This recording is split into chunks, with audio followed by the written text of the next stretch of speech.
2023 in Newport News, Virginia, a 6 years old, shot his teacher, and the teacher actually has a permanent bullet in her body. They couldn't remove the bullet safely, so she actually has a bullet in her body and will for the rest of her life. It's caused major health effects, not to mention all the trauma for the other students involved. And that teacher just received a $10 million settlement in a lawsuit against the assistant principal who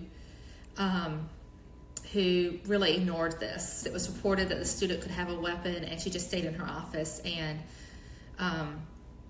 did not come and search the student. One thing that's missing when talking about these situations is that, generally speaking, especially in larger school districts where there are a lot of policies, only administration can handle these type of things. They're the only ones that can search students. And it's also really hard for teachers to teach a class of 25, 30 students when this is going on. So administration did not take this seriously, and then she was shot. And that has really led to a lot of uproar in the media, and rightly so, because that was totally preventable. It shouldn't have happened. And it shows how we don't trust teachers. We don't believe teachers, and how teachers' lives are really considered expendable. And the child rights are always considered above the teachers, even though that child could have shot a classmate, and that would have been incredibly tragic also. But